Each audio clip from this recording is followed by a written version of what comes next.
Ինչու այս պահին ձեզ հիշեցին։ Արգելի լրագրողներ, երեկվա հնչեցրած մամուլի ասուլիսի ժամանակ հնչեցված հայտարարությունները իրականությանը չհամապատասխանող էին եւ ունեին նաեւ իմ պատիվն ու արժանապատվությունը հարատավորող բնույթ եւ ես որոշել եմ իմ իրավունքները Հայաստանի Հանրապետության օրենսդրությամբ սահմանված ընթացակարգերի համաձայն պաշտպանել դատական կարգով ու հայց եմ ներկայացրել զրպարտություն համարվող տեղեկությունները հերքելուն պարտավորեցնելու մասին։ Որ արտահայտությունները մասնավորապես բոլոր այն արտահայտությունները, որոնք առնչվում էին արբիտրաժային վարույթի ընթացքում իմ պարտականությունները կատարելուն, շահերի բախումներ ունենալուն, այնտեղ դուք կմտաբերեք, որ նաև իլիականից ու ոդիսականից մեջբերումներ արվեցին, այդ բոլոր արտահայտությունները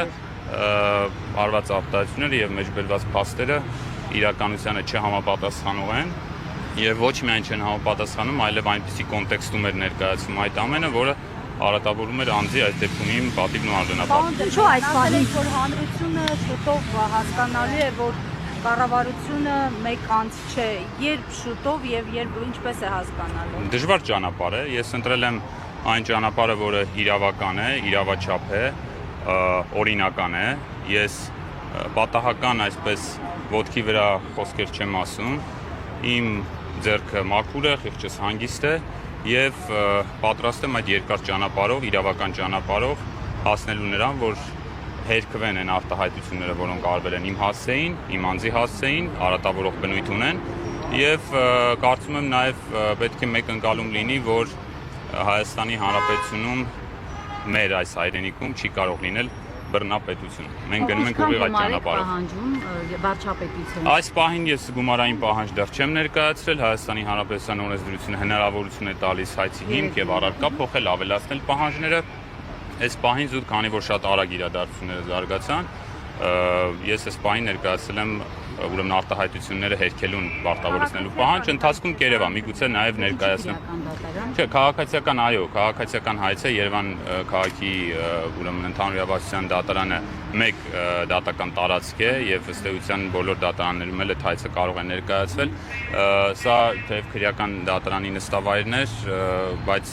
մենք կներկայացնենք մութ կարվի հայցադիմումը 3 այլ նստավայրից որևէ մեկում, ըստ էության դա տեխնիկական հարց է մեծ հաշվով։ Այս պահին հիշեց ձեզ հեծին արբիտրաժի։ Գիտեք, ես շատ պատահականորեն իմացա այդ հայտարարության մասին, երբ որ ազատությունից կա լրագրող, չկա, հա, դուք եք հավանաբար զանգել, թե ձեր գործընկերը, հա, երբ պատահաբար իմացա, որ հիշել են ինձ, չեմ կարող ասել, ինձ համարել է հանելուկ, թե ինչ պատրվակով, ինչ նպատակով, ինձ թվում է, որ այս վարույթի ընթացքում արդեն ավելի բարձր լինի։ Գործունեության հետ կապ ունի։ Ես եւ գործընկերներս կապում ենք դա հենց ընդդիմադիր գործունեության եւ քաղաքական ակտիվության հետ, հատկապես հետ ընտրական process-ներում մեր կուսակցության այսպես շատ ակտիվ դիրքորոշման եւ ձեռնարկած քայլերի հետ ես ասեմ, որ այս պահին վարչական վերաքննիչ դատարանում դեռ քննվում է մեր հայցադիմումի վարույթ ընդունելու հարցը, որը ուղղված էր կենտրոնական ընտրական հանձնաժողովի որոշումն անվճարելու։ Հնարավոր է այս ամենը հող են նախապատրաստում ձեզ կալանավորելու համար։ Մեր այսօրվա իրականության մեջ ես ոչինչ չեմ բացառի, մի փոքր հույս ունենալով այնուամենայնիվ, որ իրավապահ մարմիններում դեռ կան մարդիկ, ովքեր որ հետևում են օրենքին եւ գործում են օրենքի ոգուն ու տարին համապատասխան, բայց իհարկե ոչինչ բացառել պետք չէ։ Պարոն Դրմյան, աշխատանքային ինչ հարաբերություններ եք ունեցել Նիկոլ Փաշինյանի հետ 5 տարի աշխատելով այնտեղ եւ նաեւ Նիկոլ Փաշինյանը նշում էր, որ դուք ընդդիմության ներկայացուցիչն եք եղել կառավարությունում եւ հենց հերաշին դուք դարձաք ընդդիմության ներկայացուցիչներից Պավգամավորի տեխնացու դրա վերաբերյալ ինչ կարող։ Հենց ձեր ասած վերջին միտքը այս հայցի առարկային մաս է կազմում, այսինքն պետք է քննարկվի այդ փաստը, որ հնչեցվեց իրականությունը դա համապատասխանում է թե ոչ, իհարկե չի համապատասխանում։ Ես իմ պաշտոնական գործունեության, լինի դա կառավարություն, լինի դա դատական համակարգ, արտերկրում այն աշխատելու տարիներին միշտ գործել եմ պաշտոնական դիրքը եւ դրա պատասխանատվությունը քաջ գիտակցելով։ Հայաստանի Հանրապետությունում առավել եւս գործել եմ հաշվի առնելով միայն մեկ սուբյեկտի շահ, դա Հայաստանի Հանրապետությունն է։ Իսկ հարաբերությունները եղել են զուտ պաշտոնական։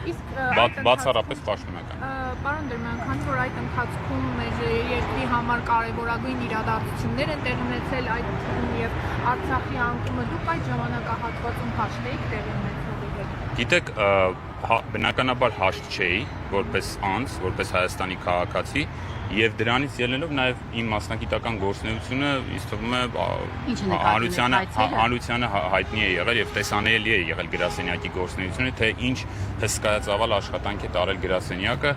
որքան հայցեր, որքան անձանց իրավունքների վերաբերյալ, ինչքան միջանկյալ միջոցներ, գերիների, ռազմագերիների եւ պահվող քաղաքացիական անձանց վերաբերյալ ինչպիսի ծավալուն գործունեություններ տարվում եւ հաճախ երբեմն հենց միայն այդ գրասենյակի միջոցով էր հնարավոր լինում ապահովել Բաքվում պահվող մեր գերիների վերաբերյալ որևէ տեղեկատվության ստացում։ Պարոն Դրմեյան,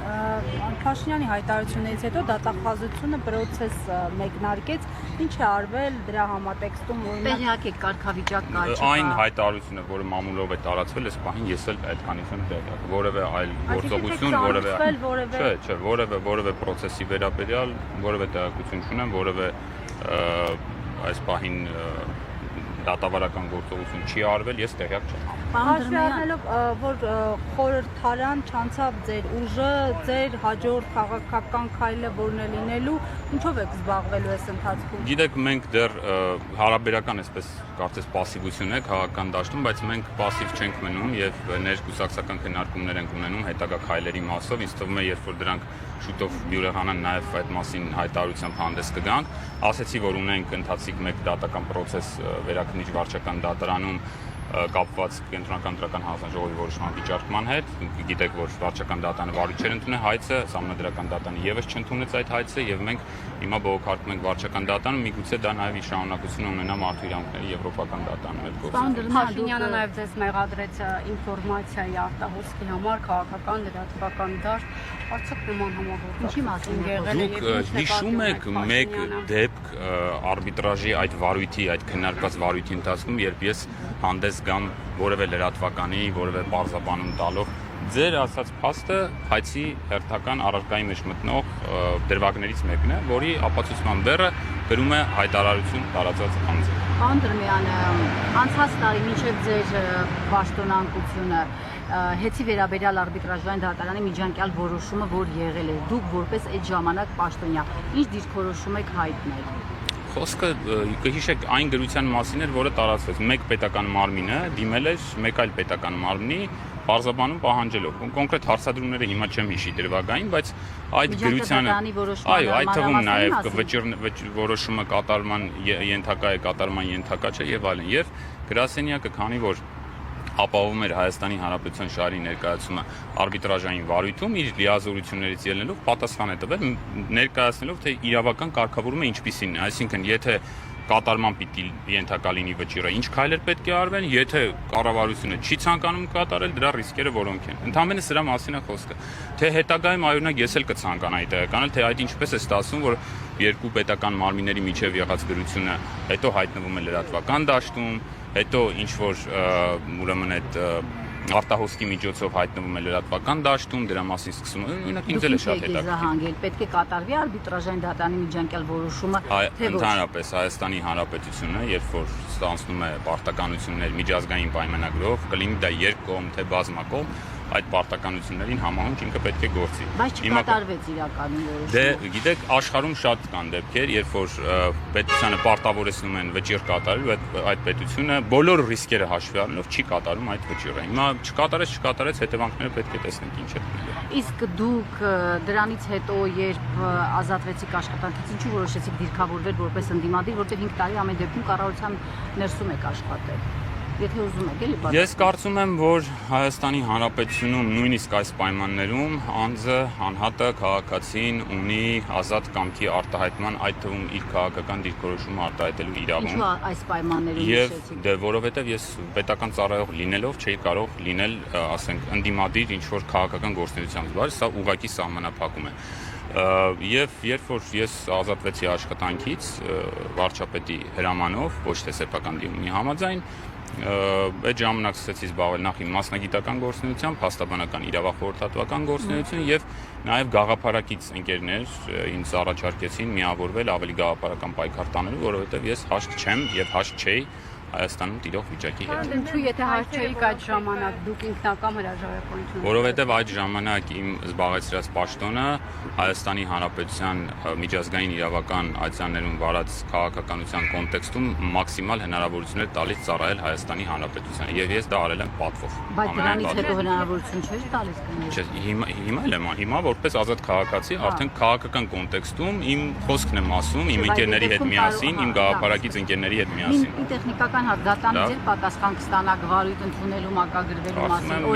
օրերի ընթացքում ենթադրում։ Պարոն Դերմյան, իսկ աշխատելու ընթացքում հայցերը, որոնք ներկայացվում էին միջազգային կառույցներին, անձամբ Նիկոլ Փաշինյանի հետ էր համաձայնեցվում։ Կա եղել են օրինակ հայցեր, որոնց վերաբերյալ նշվել է, որ պետք չէ ներկայացնել։ Միջպետական բոլոր հայցերը ըստ օրենքի ներկայացվել են Հայաստանի Հանրապետության կառավարության որոշման համաձայն։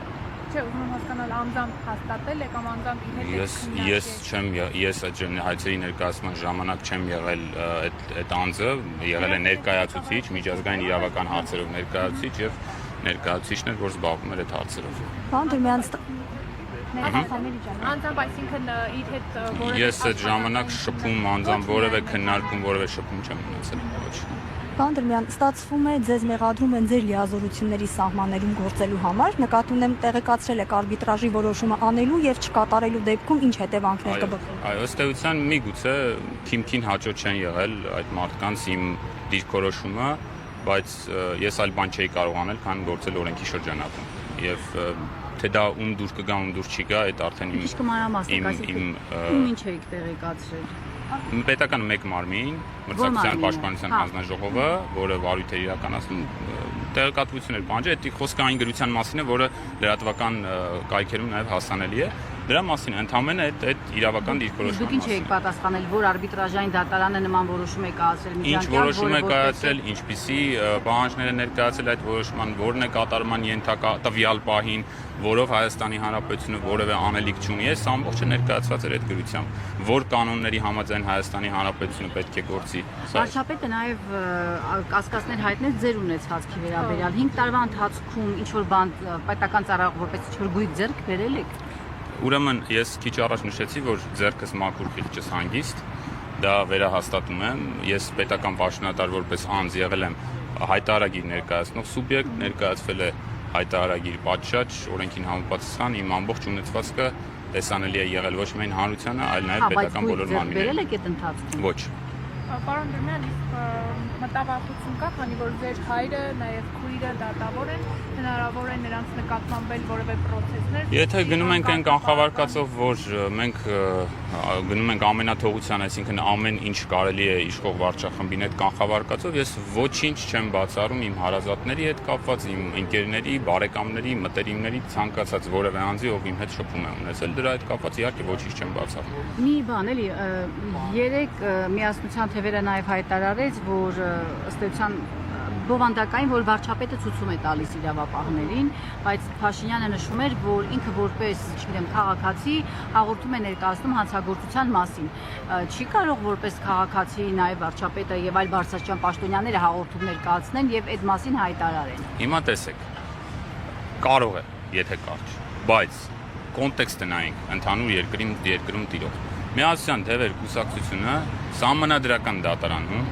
կոնկրետ հանցագործությունների վերաբերյալ, ընտրական իրավախախտումների վերաբերյալ փաստեր էր ներկայացրել։ Օրինակ, բարեգործության արգելքի խախտում, հենց քաղաքացիական պայմանագրի կողմից։ Բանը հակակոռուպցիոն կոմիտեն էլ այդտեղ նստած նիստերի դալիճում։ Ինչ ընթացք տրվեց։ Ինչ զարգացում տեղի ունեցավ, ոչինչ։ Եվ այս կոնտեքստում, այո, վարչապետի հայտարարությունը դիտարկվում է որպես ուղիղ ցույցում, որտեղ երբ որ հավասար պայմաններում 5 սուբյեկտ կամ 10 կամ 20 հայտարարություն են անում, կոնկրետ փաստ են ներկայացնում, բայց վարույթներ ուսումնասիրություններ չեն իրականացնում, իսկ օրինակ բարձրաստիճան պաշտոնատար անձի մեկ հայտարարության հիման վրա անմիջապես process է սկսվում, այստեղ այո, հենց խոսքը նրա մասին է, որ կա ցույցում իշխող վարչակազմի կողմից։